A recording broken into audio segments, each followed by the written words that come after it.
Hey everyone, welcome back to the channel, Nice Survival. Hey guys, before we get started, like, subscribe, share the channel. I was going to talk about a different knife today, but I left it upstairs, so we're going to go with the next one in line, which is going to be the Buck Mesa.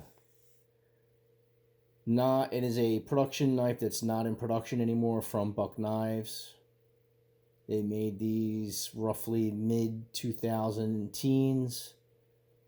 And I believe they stopped production in around 2016 or 17 or something like that.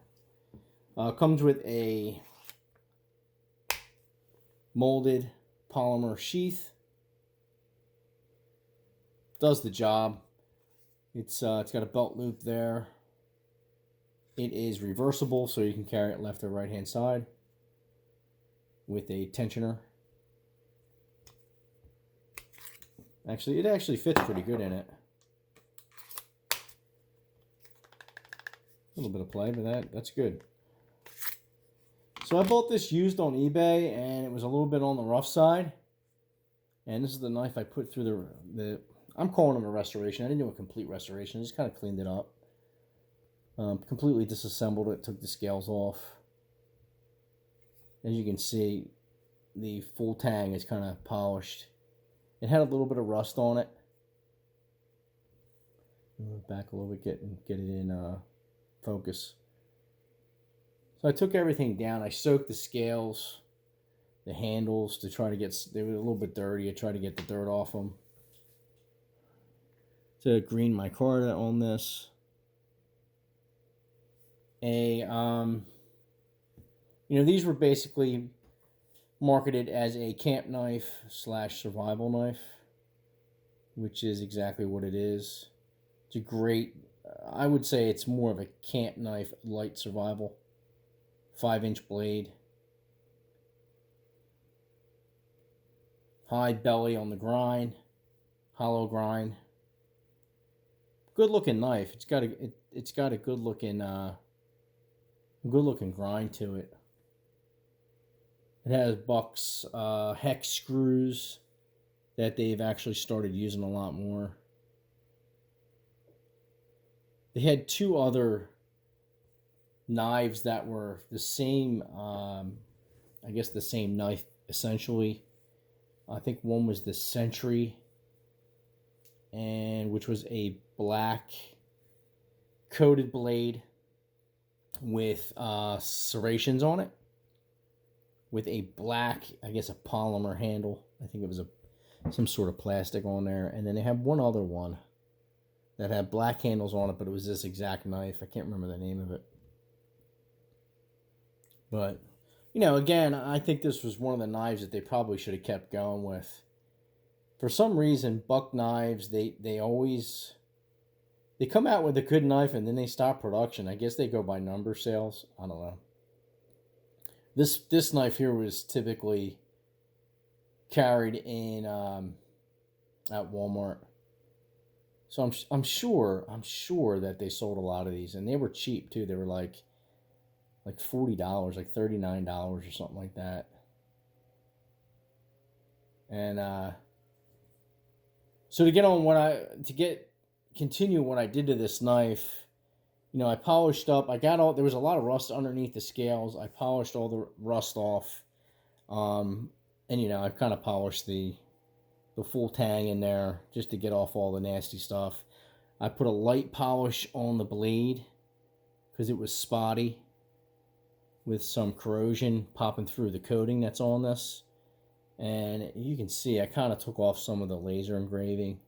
I'm assuming this is laser engraving. It's kind of light anyway, but like the model number and everything there is almost completely off. You'll have that. That's just what you're going to get. I mean, it's a user. And then I put a nice polished edge on there. Let's see how it's cutting.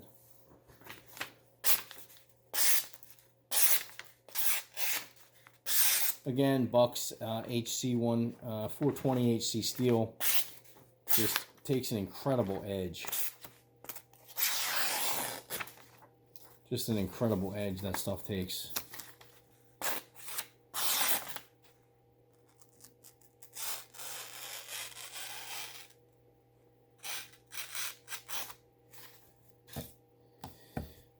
But I like the design. I really think that, I said in another video when I was talking about their designs,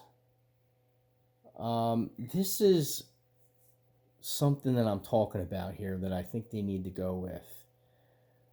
Something that's Micarta handled, maybe a little larger than this.